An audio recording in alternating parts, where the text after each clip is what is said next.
Hello again from Mocom, Australia.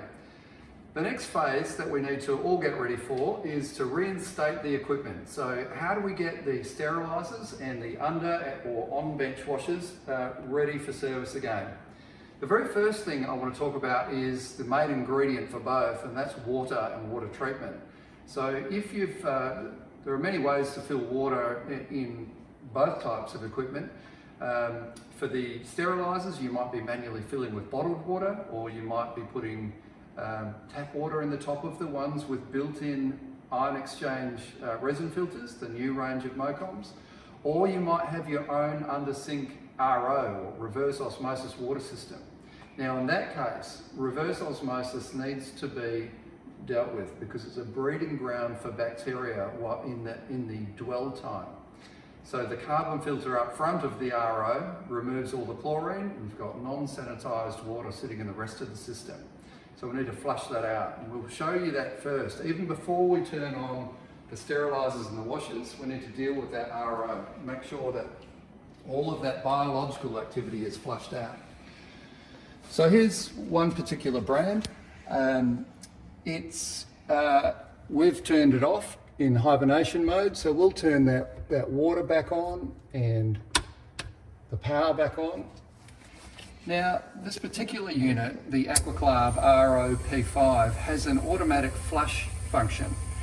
Most of the leading brands of ROs will have some way of flushing water off the membrane surface, whether that's automatic like this one, or it might have a manual bypass valve somewhere in the hydraulic system.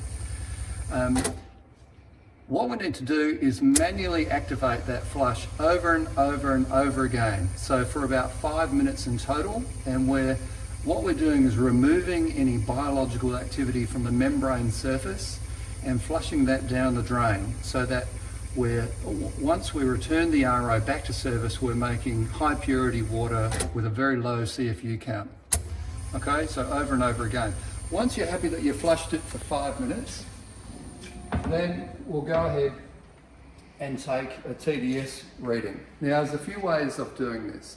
A lot of the modern autoclaves will have built-in TDS meters in them, so you won't need to do a manual test.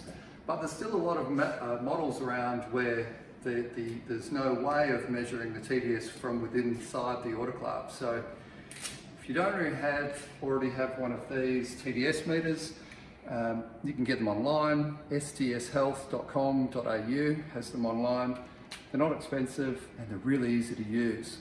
So it's a digital system where you simply take a water sample and dip it in, and it gives you a number. So in this case, we've got 3 parts per million, or TDS, total dissolved solids.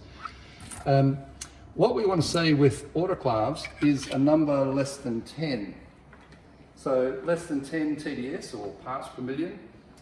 Now with washer disinfectors, if they're plumbed up so that their final rinse water is plumbed up to an RO, that needs to be better than 20 TDS, or 30 microsiemens per centimetre, as is what the standard states, different units of measure.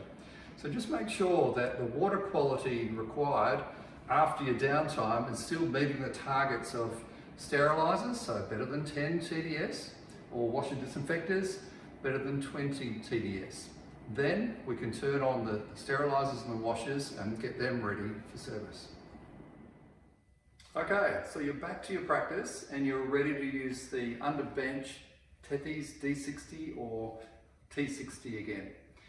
Remember, when we put the machine into hibernation mode, we flushed out that chemical and replaced the chemical with water so that the chemical couldn't crystallize in the internal tubing. So we've just got to reverse that process. Bring the water out and replace it with chemical. And we'll just run through a couple of quick things there. So we'll turn the machine back on. And your switch probably be under the bench, a bit more discreet than our training facility. Once you've got the machine back on, just check that everything's intact, that you want to be in there. So we're going to purge chemical through there. Don't put your load in yet, just empty is good. Now, if you haven't done your user maintenance just yet, check out the hibernation videos that we made. As part of hibernation, we ran through all of those user aspects of maintenance so that when you come back to the practice, all of that's done. So check that out if it's not done, otherwise do it now.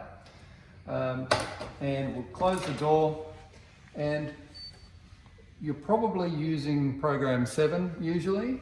To purge chemical, we need program 16. It's a special chemical purge cycle. So we'll take the chemicals out of the water that we hibernated the machine in and put them back into, obviously, the correct chemical tub. So detergent is white or cream, and the neutralizer, the acidic low pH chemical, is the red chemical drum. Okay, so now we've got a good amount of chemical in each one. The sparges are in there. We run cycle 16 twice in a row. So we've got it selected here. Again, to select the cycle, just toggle between them. We want cycle 16, and then press and hold your start button.